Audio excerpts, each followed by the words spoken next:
Something we all love getting our hands on are collections, right? I mean, they offer incredible property earnings boosts that can take a regular 14.5 or so APY and turn it into something like 32%, depending on the collection, very quickly. So obviously collections are very sought after, and our job with collections is to make sure that they're as optimized as possible so that they are doing their work, right? Getting as much out of it as we can.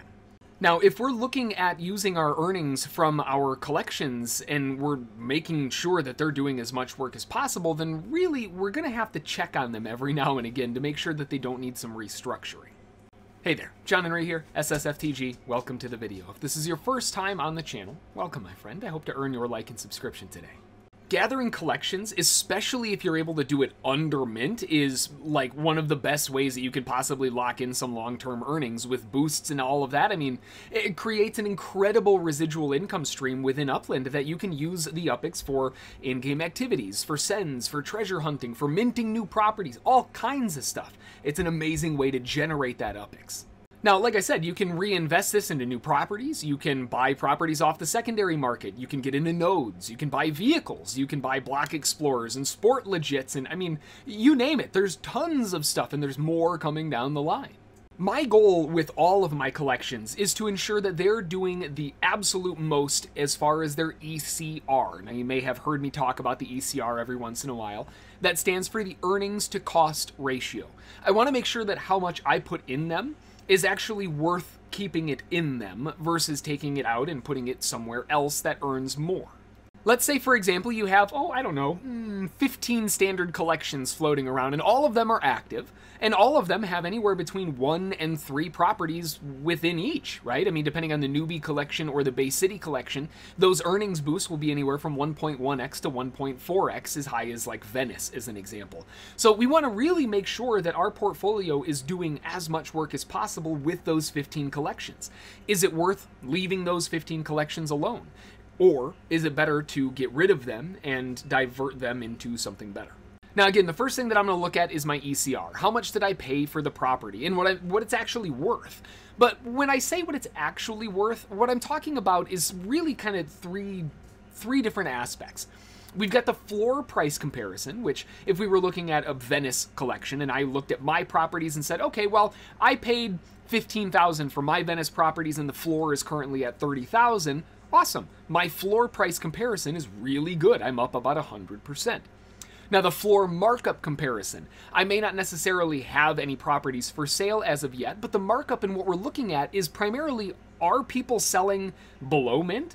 Are people selling at positive markups? If they're selling at positive markups, how high of a markup are they selling at, or how far below are they selling at? Basically, is it worth continuing to hold, meaning that I don't want to sell it at a loss, so I'm just going to keep holding it and let it earn, or should I let it go if I can turn a nice profit?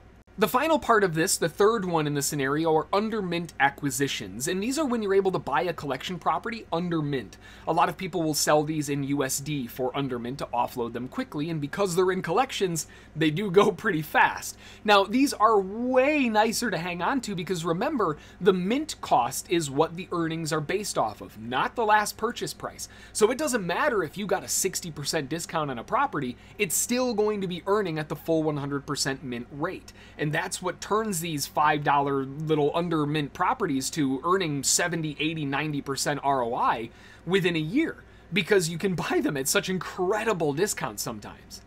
So looking at these factors, we can determine whether it's worth it to actually hold on to a collection for, continued growth, or if it's better to let it go for other opportunities and better prospects.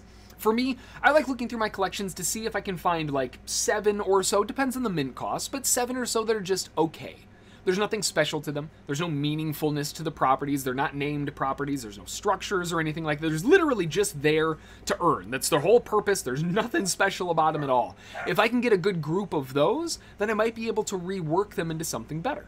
So as an example, if I have 7 collections or, properties within those collections that I can use to sell at a decent value, right? I want to make sure that the floor prices are good, the floor markups are good, all of that stuff. But sometimes even selling at break even may be worthwhile because we're able to compile all of these different collections together into one larger one that does a significantly better job on the earnings scale.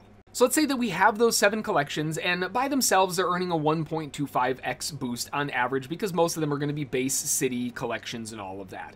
And those 7 collections, they may collectively earn around 18.14% after the boosts.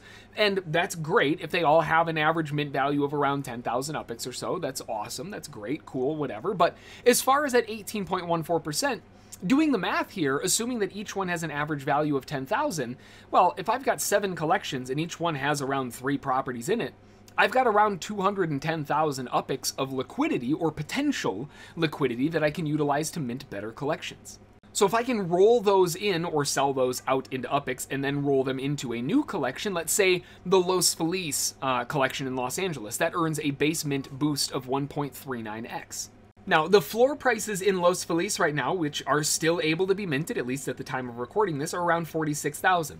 If I have 210,000 UPIX of liquidity between all of those different 7 collections, I could try to sell all of those off for that 210,000 and look to divest that into this, split among it, right? So 40 or 50, basically 50 and 150, and I'd have a little bit of UPIX left over. But the cool thing is, by rolling these together, this 1.39x boost equates to around 20.15% APY. And if we compare that to the previous 18.14% APY, simply just by rolling our massive amount of collections, all 7, in condensing them into one that earns more, we've now gained 2% annually for doing literally nothing than just moving stuff around to new properties. Remember, the goal of these collections, if you're using them as earners, is to earn as much as we can possibly get them to earn. And if I've got a bunch of smaller collections, it makes a lot more sense, more often than not, to offload those collections at cost, or whatever the floor is, for a profit, and then use that to generate a larger collection piece, a singularly collection piece, that earns way more by itself. I hope this guide helps you in understanding what it is that I do with my collections, at least. I'm always trying to make sure that from a collections earning perspective, they're always as optimized as possible.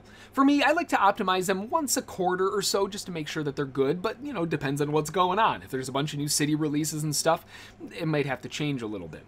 Of course, if you have any questions on something like this, feel free to drop them in the comments below, or swing over to the Discord server.